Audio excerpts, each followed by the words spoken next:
এই যে ভাবনাটা আমি কবির ক্ষেত্রে এরকম ভাবে যে আশা, আমি এরোটিসিজমগুলোকে সবসময় আমরা কিন্তু সংস্কৃত ভাবনার ক্ষেত্রে সবসময় কিরকম একটু ইউফেমিজম, মেটাফর এইভাবে নেওয়াই কিন্তু ভালো। আমার আজকের দিনে বড় সমস্যা তৈরি হয়েছে কোথায়, যে প্রেম যে হবে, আমি জানি না এরা শরীরকে অস্বীকার করেন কিংবা করেন না, আমি জানি না।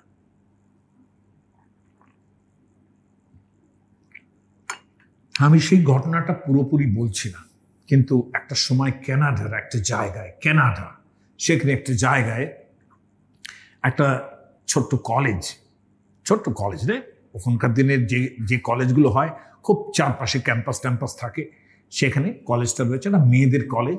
সেখানে মেয়েদের কিভাবে সুরক্ষা দিতে হবে সেটা দেওয়ার জন্য একদিন একটা মিটিং হলো, কলেজের প্রিন্সিপাল থেকে আরম্ভ করে ওনারা সবাই ছিলেন, এবং সেখানে দুজন পুলিশ অফিসারকেও ডাকা হলো ফর সেফটি, যে কিভাবে সেফটির উপদেশ তারা দেবেন ইত্যাদি ইত্যাদি বলার সময় কথাবার্তা সবাই বলছেন।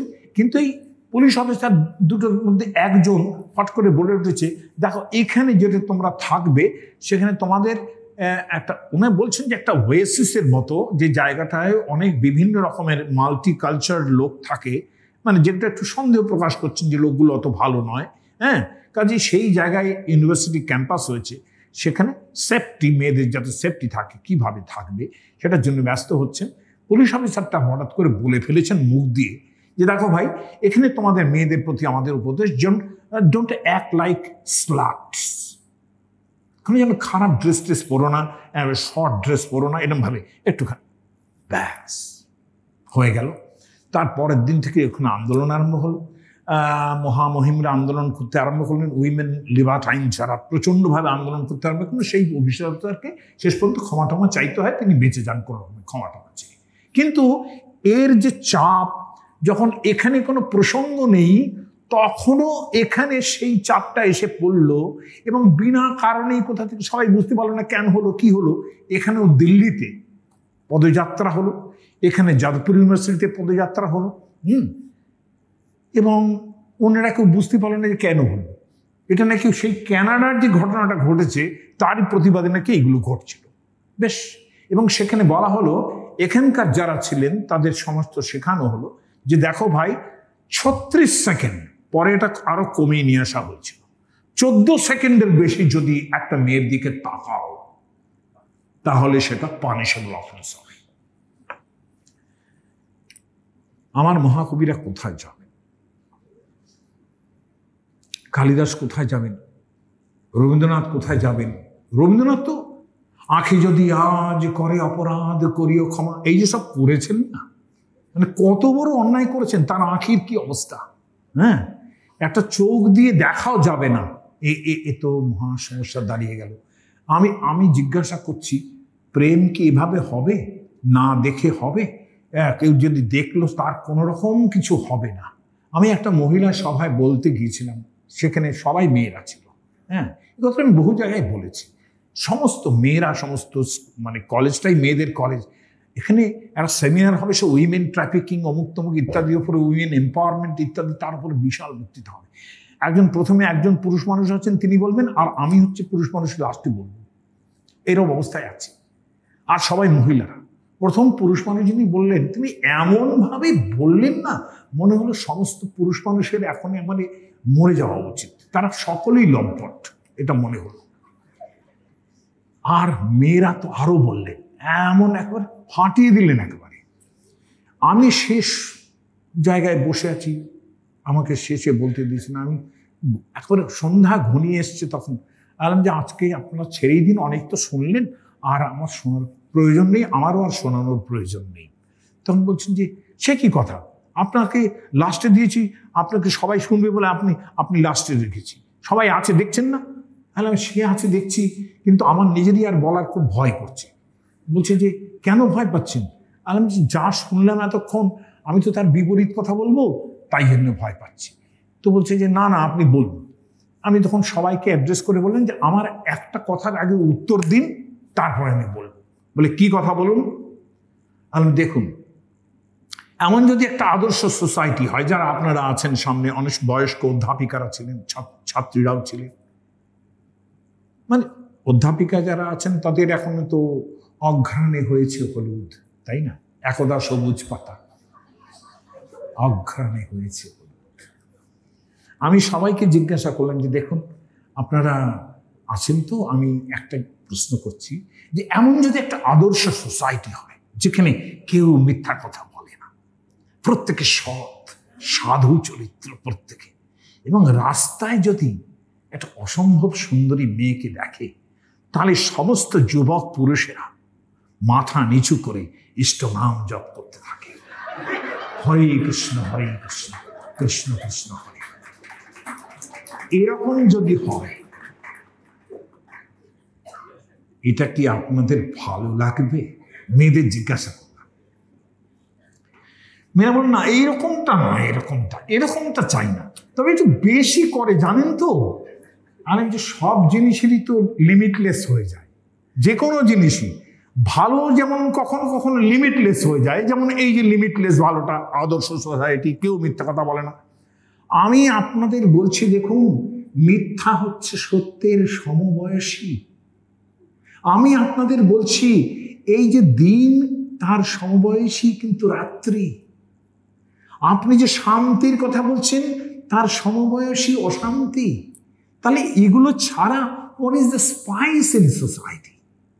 সব যদি শান্তি থাকে, সব যদি সাধু থাকে, সব যদি সত্য থাকে, তাহলে রামায়ণে রাবণের কোনো প্রয়োজন ছিল না, এবং শুধু রামচন্দ্রকে নিয়ে লেখা হলে সেই রামায়ণ কেউ পড়ত না। দ্রৌপদীর বস্ত্রহরণ কিচ্ছু হয়নি, ধরো সবাই ভীষণ ভালো। দুঃশাসন এসে একবারে নমস্কার করে দ্রৌপদীকে বলছে যে আপনার মতো মানে মানে কি বলবো, তাকে বৌদি না বলে মাসিও বলতে পারেন, কোনো সমস্যা নেই। হ্যাঁ, এরকম যদি সোসাইটি হয়, তাহলে মহাভারত লেখা হতো। মহাভারতের কবি জিততেন, এতদিনে খুব মহাভারত পড়তো, তাই না?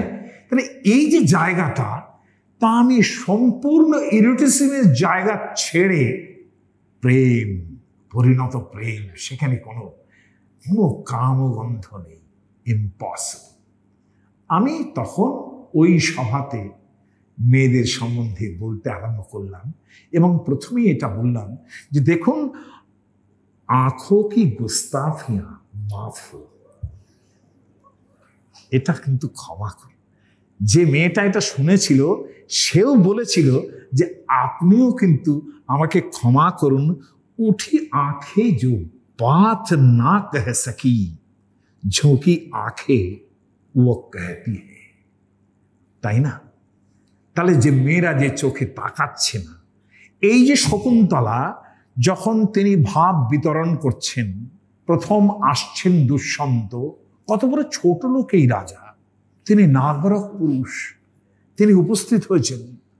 হ্যাঁ, নাগরক পুরুষ কর্ণমুনিকে প্রণাম করতে এসেছেন, যে আমি এই আশ্রমে কর্ণমুনিকে প্রণাম করতে এসেছি। তিনি ঢুকলেন, এবং ঢোকার পরে যে অবস্থাটা হলো, যে শকুন্তলা, প্রিয়ঙ্গদা এবং অনসূয়া, তারা তিনজন একত্রে খিলখিল করতে করতে, মেয়েরা নিজেদের মধ্যে যে সমস্ত কথা বলে, সেই সমস্ত কথা বলতে বলতে, হ্যাঁ, এই যে তোর এটা এরকম, তোর এটা এরকম বলতে বলতে, আলটিমেটলি সেখানে আলোবাল সেচনে নিযুক্তা, অর্থাৎ জল দিতে এসছে।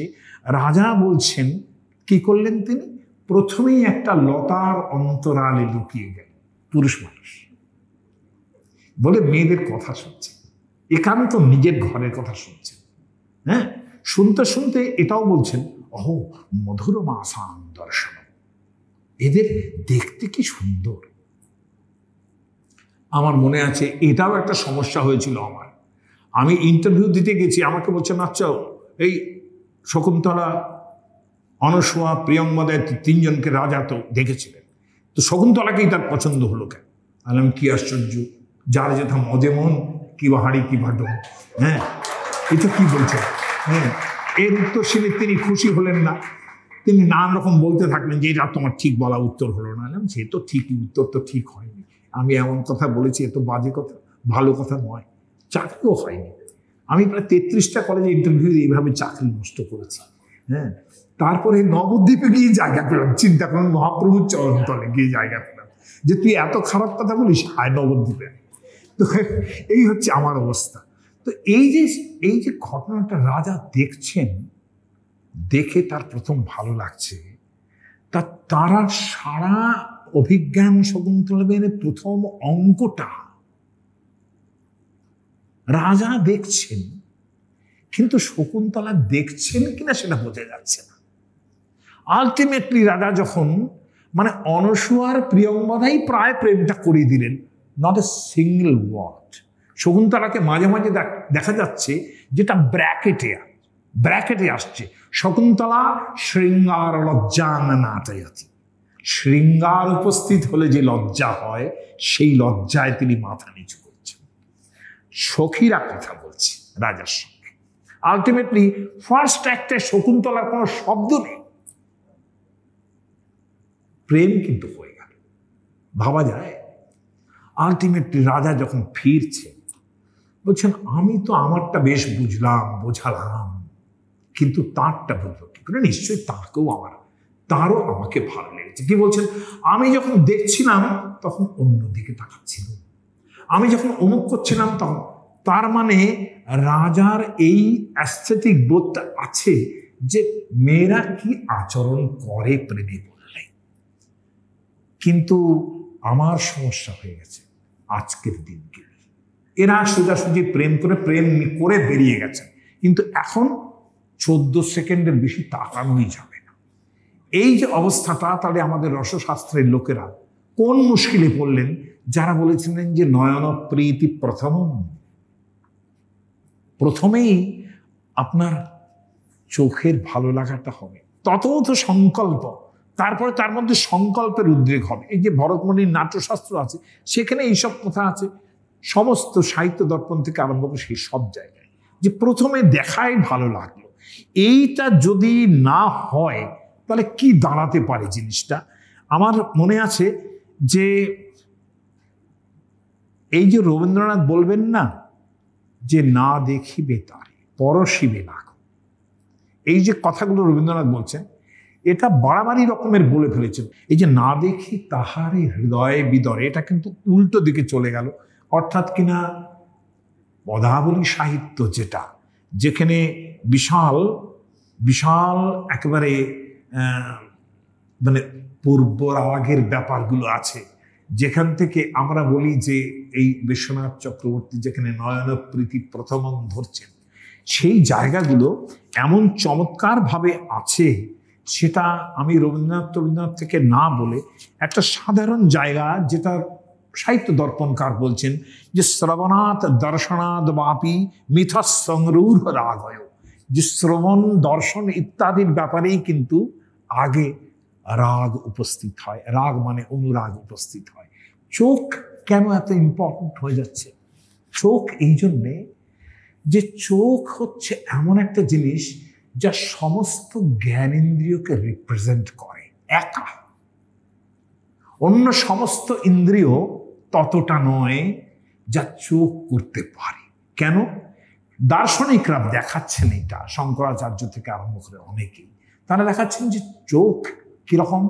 বলছেন, উপনিষদের কথা তুলছেন, বলছেন আদিত্যশ্চক্ষু, সূর্য তিনি চোখ হয়ে মানুষের মধ্যে ধরা দিয়েছেন। চোখ কি করে? চোখ দেখে। বলছেন চোখ এত ইম্পর্টেন্ট কেন? বলে চোখ অন্য ইন্দ্রিয়েরও কাজ করে। চক্ষু, কর্ণ, নাসিকা, জিহ্বা, ত্বক। তাহলে যে কর্ণ, তার কাজ চোখ করে। আবার কর্ণ কখনো খানিকটা সুবিধে কর্ণেরও আছে, সেও চোখের কাজ করে। কিন্তু অন্য, ধরা যাক আপনি খাবেন, সেটা খাওয়ার সময় কিন্তু আপনি রসগোল্লা খাচ্ছেন না ঢেঁড়স খাচ্ছেন, সেটা কিন্তু আপনার চোখই বিচার করে দেয়, তাই না? যে আপনি এইটা খাবো না, এটা চোখ বিচার করে দেয়। স্পর্শের ক্ষেত্রেও আপনি কাকে স্পর্শ করবেন, কাকে স্পর্শ করবেন না, চোখ বিচার করে দেয়। হ্যাঁ, আপনি কার কথা শুনবেন কিংবা শুনবেন না, সেটাও কিন্তু চোখে বিচার করে দেয়। কাজে চোখের ভীষণ একটা ইম্পর্টেন্স এতটাই আছে, যেটা আমি পদাবলী থেকে অজস্র উদাহরণ দিয়ে দেখাতে পারতাম, কিন্তু এর থেকে ভালো হবে একটা জায়গা আপনাদের শোনাই। ভেনাস অ্যান্ড অ্যাডোনিস, শেক্সপিয়ার অ্যাডোনিসকে প্রলুব্ধ করার বার্তায় ভেনাস বলছেন, had I no eyes but ears, my ears would love that inward beauty and invisible. Or were I deaf, thy outward parts would move, each part in me that were but sensible. Though neither eyes nor ears to hear nor see, yet should I be in love by touching thee. এই যে স্পর্শ, এই কিন্তু চোখের ব্যাপারে আসবে। সেটা sonnet number দেখুন, একটা 23 number sonnet Shakespeare. Oh, let my books be then eloquence and dumb presagers of my speaking breast, who plead for love and look for recompense, more than that tongue that more hath more expressed. Oh, learn to read what silent love hath read. To hear with eyes belongs to love's fine wit. এই চোখকে যদি 14 মাত্র সেকেন্ডের মধ্যে ধরা রাখেন, তাহলে কি করা যাবে?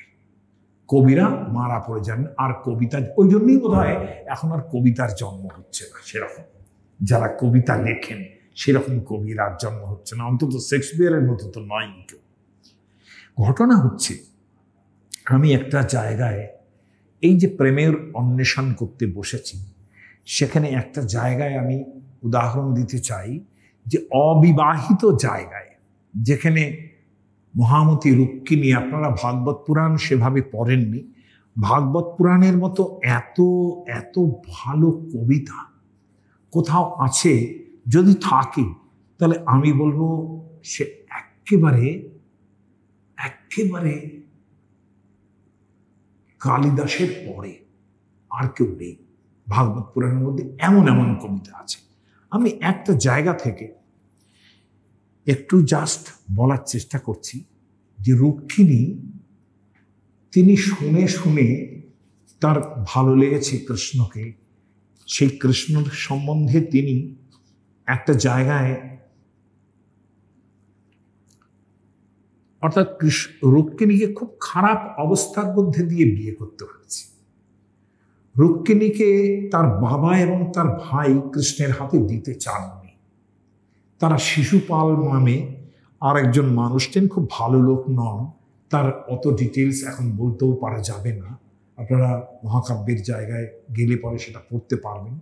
কিন্তু সম্পর্কে ইনি কৃষ্ণের ভাই হন একভাবে। তিনি তার বাগদত্তা ছিলেন বলে বলে, এবং রুক্মিণী এই অবস্থাতে কৃষ্ণের কাছে একটা প্রেমপত্র লিখছেন। আমি মনে করি যে বোধহয় এটা ভারতবর্ষের সংস্কৃত প্রেমের ক্ষেত্রে এটা বোধহয় লোন এক্সিস্টেন্স, যেখানে একজন প্রেমপত্র পাঠাচ্ছেন লিখিত, এতটা লিখে পাঠাচ্ছেন। সেখানে দেখার বিষয় লিখছেন তিনি, একজন ব্রাহ্মণের হাতে দিয়ে সেই প্রেমপত্রটা পাঠাচ্ছেন কৃষ্ণের কাছে। তার বাবা জানেন না, তার ভাই জানেন না, তারা অন্য জায়গায় বিয়ে দিতে চান রুক্মিণীকে। দেখুন, তৎকালীন দিনেও এরকম ছিল। তাহলে বাপ ভাই বিয়ে দিতে চাইছে না, কিন্তু যে প্রেমিকা, সে নিজে কিভাবে এগোচ্ছে। কৃষ্ণের কাছে চিঠি যাচ্ছে এক ব্রাহ্মণের হাত দিয়ে। তিনি লিখছেন, শ্রুত্বা গুণান ভুবন সুন্দর শ্রেণ্যতাঙ্গতে নির্বিশ্বকর্ণ বিবরম হরতং তাপম রূপং দৃশাম দৃশিমতাম অখিলার্থ লাভম তৈয়চ্যুতা বিশতি চিত্তম অপত্রপমনে। তোমার গুণের কথা কত শুনেছি, শ্রুত্বা গুণা। একটা সম্বোধন করছেন কি, তিন ভুবনের সুন্দর আমার, শ্রুত্বা গুণান ভুবন সুন্দর শৃণ্যতান্তে। আমি শুনতে শুনতে এত শুনেছি তোমার কথা। নির্বিশ্ব কর্ণ বিবরণ হরতঙ্গতা। সেটা যখনই কানের মধ্যে পৌঁছেছে আমার সমস্ত জ্বালা জড়িয়ে গেছে। রূপং দৃশাম দৃশিমথাম অখিলার্থরাম। তোমার রূপের কথা শুনেছি।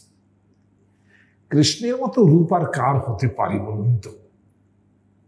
ওরকম স্মার্ট, যিনি একটা অসম্ভব কালো রঙের মধ্যে একটা হলুদ ধুতি পরে ঘুরে বেড়াতে পারেন, তার মতো স্মার্ট কে থাকতে পারে?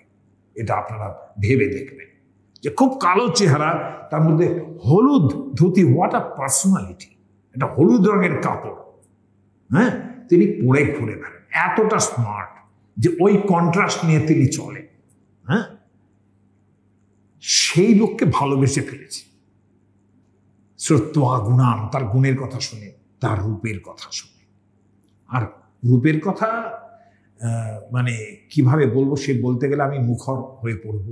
চৈতন্য চরিতামৃতের কবি এসে বলবেন, চৈতন্য মহাপ্রভুর কথা আসবে। হ্যাঁ, কৃষ্ণাঙ্গ লাবণ্যপুর মধুর হইতে সুমধুর, তাহা হইতে অতি সুমধুর। টটোলজি কিরকম কবিতা হয়ে ওঠে। তাহা হইতে সুমধুর, তাহা হইতে সুমধুর, তার সেই স্মিত জ্যোৎস্নাধর। ভাবুন একবার, চৈতন্য মহাপ্রভুর বিলাপ তৈরি হচ্ছে। সনাতনকে বলছেন, সনাতন কৃষ্ণ মাধুর্য অমৃতের সিন্ধু, মোর মন সন্নিপাতি সব পিতে করে মতি, দুর্দৈব বৈদ্য না দেয় এক বিন্দু। এটা লাইনটার মানে আপনারা সবাই বুঝবেন না। সনাতন কৃষ্ণ মাধুর্য অমৃতের সিন্ধু। কৃষ্ণের মাধুর্য হচ্ছে অমৃতের সাগর। কিন্তু আমার কি হয়েছে? আমি তার বিরহে বিরহে কি অবস্থা হয়েছে আমার। মোর মন সন্নিপাতি। সন্নিপাতি হচ্ছে একটা রোগ, it's a sort of typhoid, যাতে আয়ুর্বেদের লোকেরা এককালে জল খেতে দিত না। মোর মন সন্নিপাতি, চৈতন্য চরিতামৃতের ভাষা বুঝো। আমারটা টাইফয়েডের রোগ হলে পরে যেরকম জল খেতে দেয় না আয়ুর্বেদের লোকেরা, মোর মন সন্নিপাতি সব পিতে করে মতি। ওই কৃষ্ণের যে রূপের অমৃত সাগর, সেটা আমরা সবটাই খেয়ে ফেলতে ইচ্ছে করছে, কিন্তু দুর্দৈব বৈদ্য না দেয় এক বিন্দু। দুর্দৈব রূপ যে আয়ুর্বেদের আচার্য, সে আমাকে একটু এক বিন্দুও জল খেতে দেয় না। আমি এই রূপের কথা বলতে গেলে আরো মুখর হয়ে পড়বো, সেটা না বলাই ভালো। কিন্তু রুক্মিণীর কথা শুনুন। বলছেন, শ্রুত্বা গুণান ভুবন সুন্দর শৃণ্যতান্তে, নির্বিশ্ব কর্ণ বিবরম হরতোন্নতাম, রূপং দৃশাম দৃশিমতাম অখিলার্থ লাভ, তৈয়চ্যুতা বিশতি চিত্তম পত্রপমনে।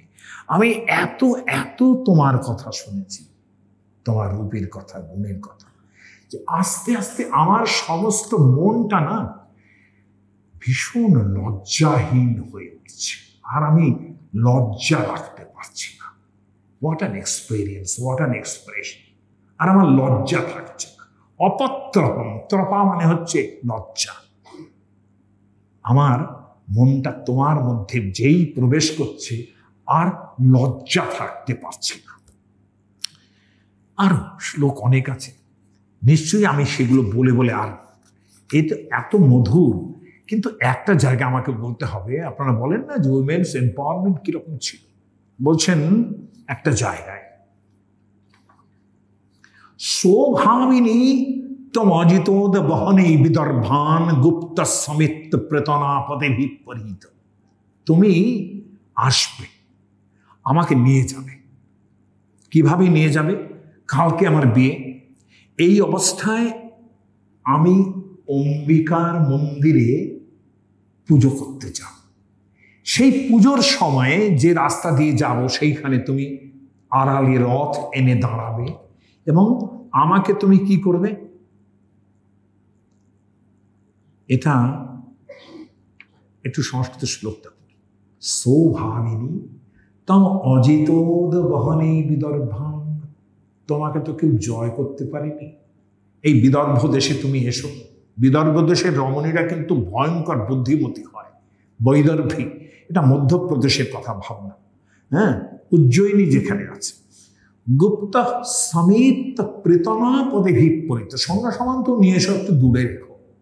হ্যাঁ, গুপ্ত, খুব লুকিয়ে এসো। কিন্তু নির্মক্ষ চৈদ্র মগধেন্দ্র বলাং প্রসাইজ। এই যে শিশুপালের কথা বলেছে আমার বাবা, আমার দাদা, এই যে মগধরাজ জরাসন্ধের কথা বলেছে আমার বাবা দাদা, তাদের হাতে আমাকে দিতে চায়, একদম একবার শেষ করে দাও তাদের, এবং আমাকে কি করবে? মান রাক্ষসেন বিধিনোদ বহ বীর্য, মান রাক্ষসেন বিধিনোদ বহ বীর্য শুল্কাম। আমাকে রাক্ষসের মতো বিয়ে করে নিয়ে চলে যাও। ভাবা যায়? বিবাহের অনেক রকমের ভাবনা আছে। এই ব্রাহ্ম বিবাহ, অমুক বিবাহ, প্রাজাপত্য বিবাহ। রাক্ষস বিবাহ হচ্ছে তুলে নিয়ে চলে যাওয়া, মেয়েকে তুলে নিয়ে চলে যাবে, তুমি এসে আমাকে তুলে নিয়ে চলে যাবে। মান রাক্ষসেন বিধিনোদ বহ বীর্য শুল্কাম। শক্তি দেখাও তুমি, এইটা আমাকে বলতে হবে একবার। মানে কিরকম তার ভাবনাটা। তন্মে ভবান, আমি তোমাকে বরণ করেছি। তন্মে ভবান খলুবর তপতিরঙ্গ যায়, আমি তোমাকে স্বামী হিসেবে বরণ করেছি। আত্মার পিতশ্চ ভবতোত্র বিভো বিদেহি, আমি নিজেকে দিয়ে দিয়েছি তোমাকে। মা বীর ভাগম অভিমরসত চৈদ্য আরাত গোমায়ুবন মৃগপতের বলিবম বুঝাস। এমন যেন না হয় যে চেদিরাজ শিশুপাল এসে আমাকে ছিনিয়ে নিয়ে যায়। কিরকম? যেটা সিংহের খাদ্যবস্তু সেটা যেন শেয়ালে না নিয়ে যায়, এরকম ভাবে তুমি এসো। ভাবা যায় সেই কালের দিনে একজন মহিলা চিঠি লিখছেন, হ্যাঁ, এইটা করার জন্যে। আমি এই প্রেম সম্বন্ধে বলতে চেয়েছিলাম, আমি এই প্রেমের অনুসন্ধান করতে চেয়েছিলাম, কিন্তু সেটা বিবাহ পূর্ব, বিবাহ পূর্ব পরম প্রেম। তার মধ্যে রেসিপি যেটা আছে সেটা সবটাই কিন্তু এরোটিসিজমের জায়গা। আলটিমেটলি রুক্মিণী কৃষ্ণের প্রেয়সী হয়ে উঠেছিলেন, কিন্তু দিন গেছে, কৃষ্ণের আর একজন প্রেমিকা ছিলেন। কৃষ্ণ তো কি করা যাবে, অনেক রকমের তার প্রেম ভালোবাসা হয়েছে। এগুলো তিনিই করতে পারেন, আমাদের করার ক্ষমতা নেই, আমরা যেন আবার না করি। আমার মনে আছে যে আমি যখন ওই লেখালেখি করে একটু উঠেছি, তখন অপর্ণা সেন সানন্দার এডিটর ছিলেন। তো উনি আমাকে, এখন যিনি সুদেষ্ণা রায়, এই যিনি সিরিয়াল টিরিয়াল কিংবা সিনেমা টিনেমা করেছেন, ঋতুপর্ণর সঙ্গে নানান রকমের অভিনয় করেছেন, সুদেষ্ণা রায়কে পাঠালেন একটা ইন্টারভিউ নিতে। সেই ইন্টারভিউটার নাম হচ্ছে কৃষ্ণ করলে লীলা, আমরা করলে বিলা। আমি বললাম, বিলা মানে কি রে ভাই? তখনই প্রথম শুনলাম, বিলা মানে কি রে? বলে, বিলা মানেটা আপনি জানেন না, এখনকার দিনে উঠেছে এটা, শব্দটা আপনি জানেন না। আর যে কৃষ্ণ করলে তো লীলাই হবে, আমরা করলে বিলাই হবে। আমার কথা কিন্তু খুব ভালো হবে না, তুমি মনে করো না যে কৃষ্ণের কথা আমি আচরণ করতে পারি। হ্যাঁ, তিনি আচরণীয় নয়, তিনি যা বলবেন সেটা শুনতে পারি, কিন্তু তিনি যা করবেন সেটা আমি করতে পারবো না। কাজে এ ব্যাপারে কিন্তু তুমি রিনাদিকে বলো যে আমার ইয়ে কিন্তু ভালো হবে না, ইন্টারভিউ কিন্তু ভালো হবে না। না, আপনি যা বলছেন যা বললাম এইটা বললাম যে দেখো, সমস্ত রাসলীলা শেষ হওয়ার পর কৃষ্ণকে পরীক্ষিত সুখদেবকে প্রশ্ন করেন যে এটা আপনি কি শোনালেন এতক্ষণ ধরে, পরবধূ বিলাস শোনালেন আপনি? ভাগবত পুরাণেই প্রশ্ন উঠছে যে অন্য স্ত্রীদের নিয়ে তিনি এরকম রাস নৃত্য করলেন, করলেন, এটা আপনি কি করলেন? আপনি ভালো করে আমাকে শোনান এটা। উনি বললেন ধর্ম ব্যতিক্রম দৃষ্ট ঈশ্বরানাঞ্চ সাহসম। উত্তর দিচ্ছেন তেজীয় সাংদোষায় বন্ধে সর্বভুজ যাও।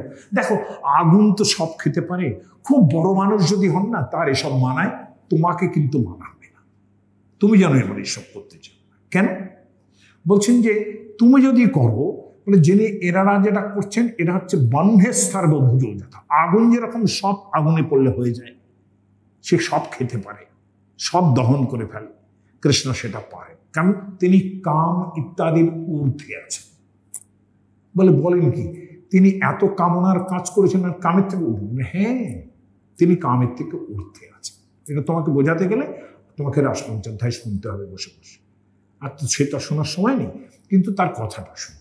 বলছেন যে ঈশ্বরানাং বচঃ সত্যম, ঈশ্বরের বচন মাত্র শোনো, তথৈব আচরিত ক্বচিৎ, আচরণও কখনো কখনো করতে পারো। কেমন আচরণ? বলে এই যে আচরণ, যেমন ধরো রামচন্দ্র পিতা বললেন, তার জন্য তিনি বনে চলে গেলেন। যাও না, তুমি পিতার জন্য বনে যাও না, এই আচরণ করতে পারো। কিন্তু কৃষ্ণ যে আচরণ করছেন সেটা করতে যেও না। সেটা করলে হবে শিব ছাড়া অন্য যদি কেউ বিষ খায় তাহলে তার যে অবস্থা হবে তাই অবস্থা হবে। কাজে সেটা তোমার করার কাজ নয়, কাজে এটা কৃষ্ণের সঙ্গে তুলনীয় হবে না।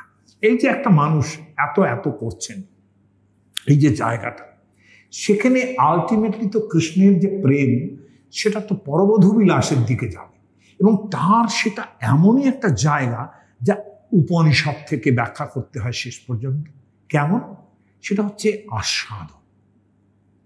উপনিষদের মধ্যে, বৃহদারণ্যক উপনিষদের মধ্যে বলা হচ্ছে যে সবাই ন রমতে, সেই যে ঈশ্বর পুরুষ ব্রহ্মস্বরূপ, তিনি একা একা তার ভালো লাগছিল না। ইয়স্মাদ একাকী ন রমতে, কারো একা একা ভালো লাগে না। ভাবা যায় অদ্বৈতবাদের এগেইনস্টে এটা কত বড় কথা। তিনি কি করলেন? আত্মানম দেধা আপাতয়াৎ, তিনি নিজেকে দুই ভাগ করলেন। স জায়া চ পতি চ অভবৎ, তিনি জায়া হলেন, পতি হলেন। বৃহদারণ্যক উপনিষদ। গণেশ দাদাকে জিজ্ঞাসা, পুরো শ্লোকটা আপনাদের বলতে পারলে ভালো হতো। গণেশ তার দাদা কার্তিককে জিজ্ঞেস করলেন যে আচ্ছা, এই যে শিবকে সব অর্ধনারীশ্বর বলা হয়, সেটা তো কি হলো যে তিনি তার অর্ধেক দিয়ে দিলেন কাকে? এই অর্থাৎ উমাকে তিনি অর্ধেক শরীর দিয়ে দিলেন, অর্ধেক শরীর হয়ে গেল। তাহলে উমারও অর্ধেক শরীর হলো, আর শিবেরও অর্ধেক শরীর হলো, দিয়ে অর্ধনারীশ্বর রূপ হলো তার। তাহলে আর অর্ধেক দুটো কোথায় গেল? তার উত্তর দিচ্ছেন কার্তিক, জগৎ তত্তদ জাতম সকল নর নারী ময়মিতি। সেটা হচ্ছে এই জগৎ, আর তার আর যে দুটো অর্ধ, সেটা হচ্ছে এই জগৎ, যেখানে সমস্ত নর আর নারী তারা হচ্ছেন তার আর দুই অর্থ। এই যে বিপত্তি হলো যে এই নর আর নারী যে দুই অর্ধ তৈরি হলো, তাদের পরস্পরের এমন একটা আকর্ষণ রয়েই গেল যেটা এক হবার প্রবৃত্তি। তার মানে এক দুই হলেন, কিন্তু পরস্পরের টানটা রয়েই গেল যে তারা আবার এক হতে চান। প্রেমের জায়গাটা কিন্তু এইখানে যে আত্মানম দেধা আপাতয়ৎ, আমি যে প্রেম আস্বাদন করি, যেটা আলটিমেটলি কৃষ্ণের জায়গায় আসবে, প্রেমের অন্বেষণে যেটা সবচেয়ে বড় কথা, যে আমি কিন্তু আমাকেই আস্বাদন করি। স্বাদ কাকে বলে? স্বাদ, দন্তস্বয় বয় আকার দ, অদ ধাতুর মানে হলো খাওয়া। অত্তি, অত্তি মানে খাওয়া। অ তয় তয় হাসি, অত্তি। স্বম অত্তি, স্ব মানে নিজেকে, নিজেকে খাওয়া। অর্থাৎ আমি কিন্তু আমাকেই খাচ্ছি, তখন কিন্তু আস্বাদন করছি। এটা কিরকম করে হয়? আস্বাদনের বস্তু তো আর একটা লাগে। বলে কিরকম লাগে? আস্বাদনের জন্য একটা দ্বিতীয় লাগে, একটা নকল হলেও দ্বিতীয় লাগে, আবার আসল হলে তো কথাই নেই। বলে দ্বিতীয় কিরকম হয়? বলে আপনি কিন্তু আসলে আপনাকেই ভালোবাসেন। আপনি যে ভালোবাসেন সেই ভালোবাসাটা কতটা সেটা বোঝানোর জন্যই একটা আয়নার দরকার হয়। আয়নার দরকার হয় কিরকম? একটা আয়না পেলেই কিন্তু আমরা তখন বোঝার চেষ্টা করি যে আমি কেমন, তাই না? না হলে কিন্তু আমি নিজেকে নিজে দেখতে পাই না, অতএব আমি আমাকে দেখতে পাই না, আমার আস্বাদন হয় না, আমি আমাকে আস্বাদন করতে পারি না। আমাকে আস্বাদন করতে গেলে একটা আয়না লাগবে। কৃষ্ণদাস কবিরাজ বলছেন, দর্পণাদ্যে দেখি যদি আপন মাধুরী, আস্বাদিতে লোভ হয় আস্বাদিতে নারী। আমি যদি দর্পণের মধ্যে নিজেকে দেখি তাহলে আমি আস্বাদন করতে চাই নিজেকে, কিন্তু আমি আস্বাদন করতে পারি না। তাহলে কি লাগে? সেই জন্যই একজন প্রেমিকা লাগে, সেই জন্যই একজন স্ত্রী লাগে, যার মধ্যে দিয়ে আপনি নিজেকেই আস্বাদন করছেন। বৃহদারণ্যক উপনিষদ বলছেন, নবারে গার্গী পুত্রস্য কামায় পুত্র প্রিয় ভবতি, আত্মনস্তু কামায় পুত্র প্রিয় ভবতি। এরম গার্গী এটা ভেবো না যে একজন মাতা যে পুত্রকে ভালোবাসেন সেটা পুত্রের জন্য বাসেন। তিনি আপন বাৎসল্য চরিতার্থ করেন ওই পুত্রের মধ্যে দিয়ে, ওই আয়না যেখানে তিনি নিজেকে খুঁজে পান যে আমি মা। ওই আমিত্ব, আমি যে মা, এই মাতৃত্বটা তিনি আস্বাদন করেন ওই ছেলেটা আছে বলে। ভাবা যায় দার্শনিকতা কোন জায়গায় পৌঁছেছে। সেমনি যে রমণীকে আপনি প্রথম প্রেমের ভাবনায় ভাবলেন, তার মধ্যে দিয়ে কিন্তু আপনি নিজেকেই আস্বাদন করছেন। কৃষ্ণ রূপ গোস্বামীর একটা নাটক আছে, সেটা রূপ গোস্বামী কিন্তু রসশাস্ত্রের একজন নাম্বার 1 প্রবীণ মানুষ। আমি বলবো তিনি রসশাস্ত্রকে রিভলিউশনাইজ করে দিয়েছেন তার বক্তব্যের দ্বারা। সেসব কথা কোনোদিন পরে হতে পারবে। তো সেখানে তার একটা নাটকের মধ্যে রাধার সঙ্গে তার বিয়োগ হয়েছে। সেখানে কৃষ্ণ একটা সরোবরের মধ্যে হঠাৎ নিজেকে দেখছেন। নিজেকে দেখতে পেয়ে তার যে চেহারাটা তিনি দেখলেন, তার উত্তরে তিনি বলছেন, আরে আমি এত সুন্দর, অপরিকলিত পূর্বক চমৎকারকারী। এটা তো আমি যে এত সুন্দর, আমি যে এত কিছু, কিন্তু আমি তো নিজেকে আস্বাদন করতে পারি না। কি আস্বাদন করতে পারি? কার মধ্যে দিয়ে আমি আস্বাদন করতে পারি? বলছেন, সরাভাষাম উপভক্তম কাময়ে রাধিকে। আমাকে যদি রাধা আস্বাদন করেন যেভাবে, তাহলে বুঝতে পারি আমি ঠিক কতটা সুন্দর। কারণ আমার সুন্দরতাটা তিনি একমাত্র বোঝেন, ফলে আমি তার মধ্যে দিয়েই নিজেকে উপভোগ করছি। আপনাকে এই জানা আমার ফুরাবে না, সেই জানারই সঙ্গে সঙ্গে তোমায় চেনা। রবীন্দ্রনাথকে দেখুন কি করছে এখানে, তিনি ফুল দ্বৈতবাদী। আর এই দ্বৈতবাদের জায়গা প্রেমের ক্ষেত্রে কোন জায়গায় পৌঁছবে, যে শেষ পর্যন্ত পরকীয়া প্রেমের জায়গা যখন হলো,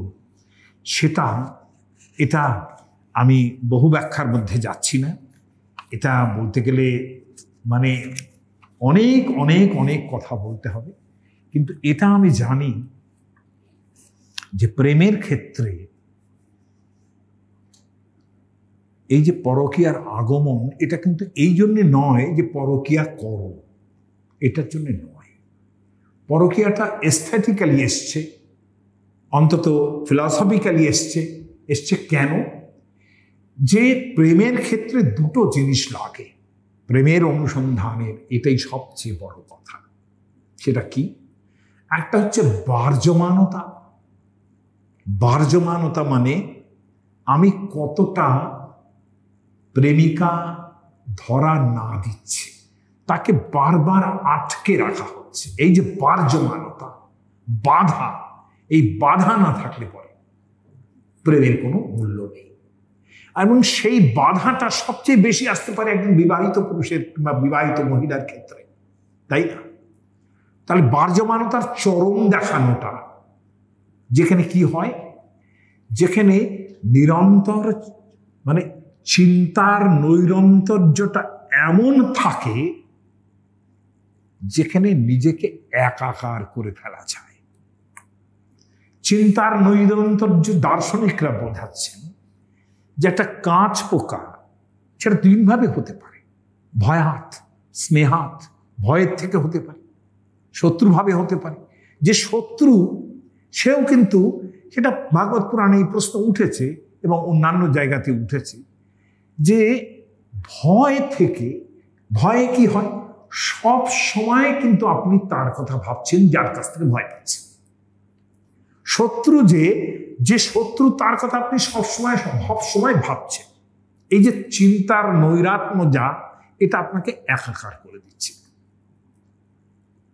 শত্রুভাবে ভাবতে গেলে আপনি দেখবেন আপনি ঝগড়া করে এসছেন এক জায়গায়, শত্রুর সঙ্গে প্রচন্ড ঝগড়াঝাটি করে ফিরেছেন, বাড়ি এসে মনে হচ্ছে এইটা বললাম, এইটা বললে ভালো হতো।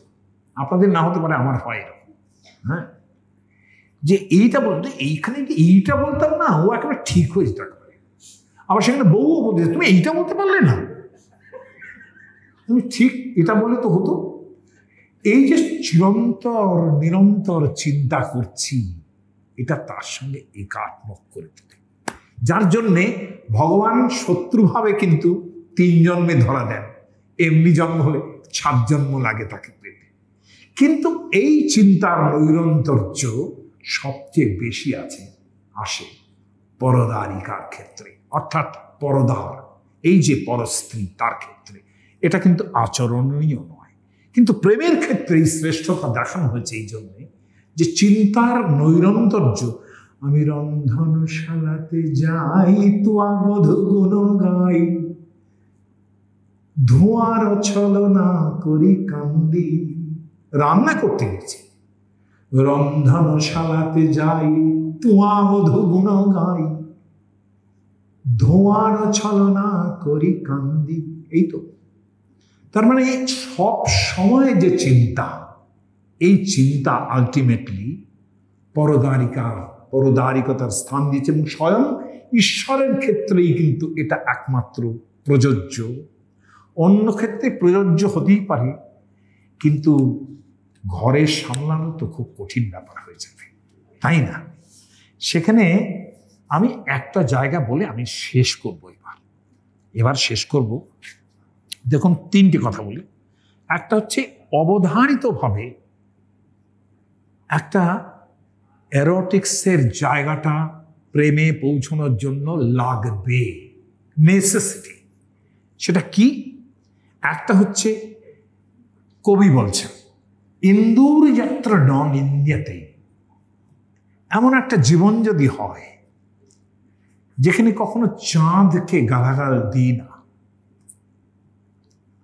মধুরং দূতি বচ শ্রূয়তে, এমন যদি হয় যে কোনো দূতিকে, কোনো ভালোবাসার লোককে আমি প্রেরণ করতে পারছি না আমার ভালোবাসার লোকের কাছে, এরকম যদি হয়, তাহলে সেক্ষেত্রে কি হতে পারে? কৃষ্ণের ক্ষেত্রে তো দেখাতে গেলে আমি মুখর হয়ে যাই, অন্যের ক্ষেত্রে কিন্তু যিনি বলছেন ইন্দুর যাত্রা ননিন্দতে নমধুরং দূতি বচ শ্রূয়তে নোচ্ছ্বাসা হৃদয়ম দহন্তি অশিশিরা নোপৈতিকার সঙ্গবপু। শরীর একটু রোগা হয়ে গেল না, হ্যাঁ, হৃদয় দাহ হলো না, এবং স্বাধীনাম অনুকূলিতাম, একেবারে স্বাধীন, নিজের হাতের মধ্যে থাকা যে অনুকূল স্ত্রী, স্বগৃহিণী আলিঙ্গ যৎসুপ্যতে, নিজের স্ত্রীকে আলিঙ্গন করে যে শুয়ে থাকলাম। জিজ্ঞাসা করছেন কবি, তৎকিং প্রেম, সেটাকে কি প্রেম বলা যাবে? আপনি প্রেমের অনুসন্ধান করছিলেন না, তাকে কি প্রেম বলা যাবে? গৃহাশ্রমবিদ। এটা একেবারে নেতানুগারহস্থ জীবন, কষ্টং সমাচর্যতে, খুব কষ্টে কাটাতে হয়। আমার মনে আছে এই যে রুক্মিণীর কথা বললাম, রুক্মিণীকে কৃষ্ণ একবার বললেন, এই তুমি সংসার আশ্রমে থাকতে থাকতে বললেন যে দেখো, তুমি তো অনেক বড় ঘরে তোমার বিয়ে হতে পারতো, আমাদের তো কোনো চাল চুলো নেই, আমরা এই সমস্ত যাদের গরিব দুর্ব তাদের দেবতা আমি, অকিঞ্চন সমস্ত লোকের দেবতা আমি যাদের কৃপা করি তাদের টাকা পয়সা শেষ হয়ে যায়, এইসব লোক, তার সেই রকম একটা লোককে তুমি বিয়ে করলে, এটা ঠিক করলে না। তার থেকে অনেক ভালো হতো তুমি রাজপুত্র দ্বারা সমস্ত তোমাকে বিয়ে করতে চেয়েছিল তাদের একজনকে বিয়ে করলে পারতে। একেবারে স্বাধীন আলিঙ্গিতা স্ত্রী। চৈতন্য চরিতামৃতকার লিখেছেন, কৃষ্ণ যবে রুক্মিণীরে কইল পরিহাস, কৃষ্ণ ছাড়িবেন বলি রুক্মিণীর হইল ত্রাস। বলছে যে মুহূর্তে কৃষ্ণ বললেন এইসব কথা, কৃষ্ণ রুক্মিণী বলল, কৃষ্ণ এবার আমার কাছে আর থাকবেন না। ঘটনা হচ্ছে, কৃষ্ণের ঘরেই যে আর এক রমণী ছিল, তার মধ্যে সেই বামতা এবং বার্যমানতা, বাধা, বিবাহিত স্ত্রী, কিন্তু তিনি কিছুতেই বাঘ মানেন না। হ্যাঁ, অথচ তার উপরে কৃষ্ণের এত ভালোবাসা, তিনি হচ্ছেন সত্যভামা। আমার মনে আছে একবার ইন্দোনেশিয়া, সেখানে আমি একটা কোনো বক্তৃতা দিতে গেছি, কি বক্তৃতা তা ভুলে গেছি নামটা। যাই হোক, সেখানে আমাদের যেই মল্লিকা সারাভাই ছিলেন, যিনি আলটিমেটলি মহাভারত করেছেন, মল্লিকা সারাভাই সেখানে ছিলেন। মল্লিকা সারাভাই কিন্তু খুব গুণী লোক, পড়াশোনা করা লোক, এবং অসম্ভব ভালো নাচতেন। তো আমার মনে আছে যে আমরা ঠিক পাশাপাশি ঘরে ছিলাম, খুব ভাব হয়ে গেল ওর সঙ্গে। তো মল্লিকা সারাভাই বলছেন, আরে তুমি কি রুক্মিণীর কথা বলছো? হ্যাঁ, এই যে সত্যভামা, উনি পরের দিন ডান্স ছিল অন সত্যভামা। তো আমার মনে আছে সেই মল্লিকা সারাভাই তো ওই যে বললাম যে ভয়ঙ্কর সুন্দরী দেখতে, তা কিন্তু তিনি নন, কিন্তু তিনি দ্রৌপদী সাজতে পারেন পিটার ব্রুকের মহাভারতে, সেই রকম লোক। তিনি বলছেন যে সত্যভামার উপরে নাচলেন। সত্যভামা এমন একজন লোক, যেখানে একদিন নারদ এনে একটা পারিজাত ফুল দিয়েছিলেন তাকে, রুক্মিণীকে। সেই রুক্মিণীর ফুলটা কৃষ্ণ নিয়ে আবার এত রেগে গেছেন সত্যভামা যে তিনি তার সঙ্গে আর কথাবার্তা বলছেন না। তো বলছেন যে আমার ওই পারিজাত ফুল আমার চাই। বলে, আমি কোথায়, তোমার নারদ এনে দিয়েছে স্বর্গের নন্দনবন থেকে। বলে, তুমি স্বর্গ থেকে গিয়ে ওই নন্দনের গাছ উপড়ে নিয়ে আসবে, তবে তোমার সঙ্গে কথা হবে। তিনি গিয়ে দেবরাজ ইন্দ্রের সঙ্গে যুদ্ধ করে সেই স্বর্গের পারিজাত গাছ তুলে এনে নিজের ঘরে পুঁতছেন। এই হচ্ছে সত্যভামা। তো সেই যে সত্যভামা, তার ডান্সটা দেখলাম ওই ঠিক ওইরকম পরিবেশে, যে তিনি কিছুতেই মানছেন না যে আমি মানব না। এই যে একটা রাগান্বিত একটা মানে ক্রোপ যত্র ভ্রুকুটি রচনা বিগ্রহ যত্র মৌন, অমরু শতকের কবি বলছেন যে কোপযত্র ভ্রুকুটি রচনা, রাত প্রকাশ পাচ্ছে শুধুমাত্র ভ্রুকুটি রচনার মাধ্যমে। বিগ্রহ যত্র, ভীষণ বিবাদ, সেখানে আরেক পক্ষ মৌন হয়ে আছে, এইটা হচ্ছে বিবাদ। এইগুলো যখন হবে, সেখানে প্রেম নাকি আরো বেশি মধুর হয়। তাহলে এই পরদারিকতার জায়গায় এই যে জায়গাটা আসে, সেখানে একজন লিখছেন, একজন মহিলা কবিরও কিন্তু এই লেখা আছে। মহিলা কবি, তিনি এইরকম লেখা আছে, আকারের শশী, একজন বলছেন আরেকজনকে, আকারের শশী দেখতে তো চাঁদের মতো একেবারে, গিরা পরভৃত। কথায় কথায় কথায় যেন ঠিক পায়রার মতো বকম বকম করছে। পারাবত চুম্বনে, চুম্বন করে পারাবতের মতো, এত ভালো। হংস চক্রমণে, হাঁটেন যেন হাঁস হেঁটে যাচ্ছে, রাজহাঁস হেঁটে যাচ্ছে। সমং দয়িতয়া রত্যাং প্রমত্ত গজ, বলছি রতির ক্ষেত্রে তিনি প্রমত্ত গজের মতো, আমি বেশি ব্যাখ্যা করছি না। ইত্থং ভর্তরি মেয়ে সমস্ত যুবতী শ্লাঘ্যৈর গুণৈর সেবিতে। বলছে আমার যে স্বামী, তিনি এত গুণ, তার এই আকার, এই চেহারা, এই অমুক তমুক, এত যে গুণ, তার একটাই মাত্র দোষ, তিনি আমার স্বামী, এটাই তার দোষ। ঠিক এই জায়গা থেকে আমি একটা জায়গায় পৌঁছচ্ছি যেখানে চৈতন্য মহাপ্রভু রথযাত্রায় উপস্থিত হয়েছেন। রথযাত্রায় উপস্থিত হয়েছেন, নৃত্য করছেন সেখানে, কীর্তন করছেন সেখানে। সেই জায়গাতে একটা শ্লোক তিনি উচ্চারণ করলেন। সেই শ্লোকটা একজন মহিলা কবির লেখা, আবারও মহিলা কবির কথা। আমি আসলে মহিলা কবি নিয়ে কাজ করছি এখন, সংস্কৃতের মহিলা কবিদের নিয়ে কাজ করছি। সব উইমেন এম্পাওয়ারমেন্ট টেম্পাওয়ারমেন্ট বলছেন না, সেগুলো কোথায় চলে যাবে এইসব কবিতা শুনলে, সেটা দেখার মতো। এই যে কবিতা লিখেছেন, এর নাম হচ্ছে শিলা ভট্টারিকা, এর কবিতা। এর কবিতা চৈতন্য মহাপ্রভু উচ্চারণ করলেন। এইরকম বৈরাগী মানুষ, তিনি রথাগ্রে নৃত্য করতে করতে তার শ্যামল কিশোর ভাবছেন জগন্নাথকে, কিন্তু ভাবছেন কোথায়? বৃন্দাবনে নয়, পুরীতে। সেখানে জগন্নাথকে দেখে তার কৃষ্ণ স্ফূর্তি হয়েছে, সেখানে এই শ্লোক উচ্চারণ করছেন। ইয়া কৌমারহর শৈবহিবর স্তাইব চৈত্রক্ষপ স্তে চন্মিলিত মালতি সুরভয় প্রৌঢ়া কদম্বানীলা সাচৈবাস্মি তথাপি চৌর্যসুরত ব্যাপার লীলা বিধৌ রেবারোধসি বেতসি তরুতলে চেতসমুৎকণ্ঠতে। ইয়া কৌমারহ, যিনি যৌবনে আমার কুমারিত্ব হরণ করেছিলেন, ইয়া কৌমারহ সৈবহি বর, সেই যে আমার বর এখানে উপস্থিত আছেন। স্তাইব চৈত্রক্ষপা, সেই চৈত্রের রজনী। চৈত্র মানে সাজেশনে কি আসবে? বসন্তকাল, তাই না?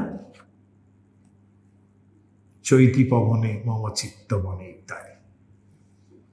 স্তাইব চৈত্র, সেই চৈত্রের রজনীগুলো আছে। স্তে চনমিলিত মালতি সুরভয় প্রৌঢ়া কদম্বানীলা, সেই উন্মিলিত মালতীর গন্ধের উপর দিয়ে প্রৌঢ় কদম্বের ফুলের গন্ধ ভেসে আসছে। প্রৌঢ় কদম্ব অর্থাৎ যে কদম গাছের একটু বয়স হয়ে গেছে, যে কদম ফুলের আর বাদল দিনের প্রথম কদম ফুল হয়, সেই রকমটা, সেই ফুলের গন্ধ ভেসে আসছে। সাচৈবাস্মি, আমিও সেই আমি আছি। তথাপি, এই তথাপির মধ্যে সমস্ত হাহাকারটা। তথাপি চৌর্যসুরত ব্যাপার লীলা বিধৌ রেবারোধসি বেতসি তরুতলে চেতসমুৎকণ্ঠতে। তবু সেই রেবার নদীর সন্ধ্যাবেলায়, রেবার নদীতে, তার যে নিভৃত কুঞ্জবনগুলোতে তোমার সঙ্গে যে চুরি করে দেখা হতো, চৌর্যসুরত মিলন হতো, আমার শুধু সেই দিনগুলোর কথা মনে পড়ছে। মিথোলজিক্যালি কেউ কেউ বলেন যে কৃষ্ণের সঙ্গে রাধার নাকি একবার কুরুক্ষেত্রে দেখা হয়েছে, যখন তাদের বয়স হয়ে গেছে। একটা পুরাণে আছে এরকম, অনেক বয়স হয়ে গেছে, দেখা হয়েছে। সেখানে রাধারানীর ভার্সন কি হতে পারে, যেটা বললেন সেটা একদম শিলা ভট্টারিকার শ্লোক, একদম প্রাকৃত শ্লোক, একদম জর্জরিত, একদম আমাদের সাধারণের মধ্যে যেরকম ধরনের ভাবনাগুলো থাকে সেই ভাবেন এরোটিসিজমের মধ্যে লেখা, তাই না?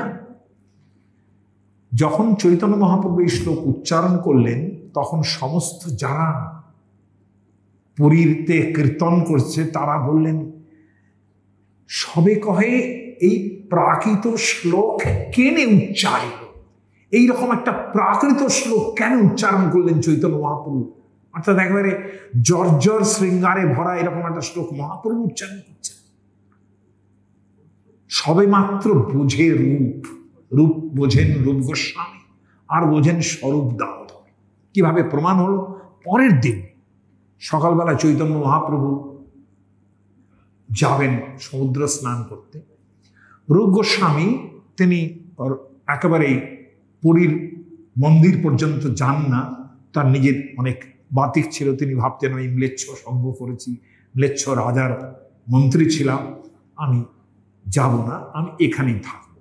তিনি জবন হরিদাসের পাশাপাশি একটা জায়গায় কুটির বেঁধে সেখানে আছেন।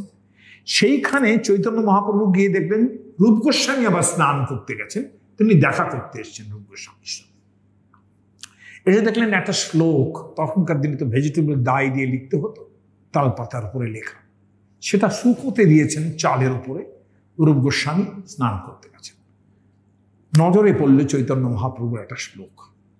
সেই শ্লোকটা দেখলেন তিনি, স্বরূপের অক্ষর যেন মুকুতার পাতি, এমন সুন্দর হাতের লেখা। তার শ্লোকটার মধ্যে লেখা আছে এইরকম, প্রিয় সোয়ং কৃষ্ণ সহচরী কুরুক্ষেত্র মিলিত।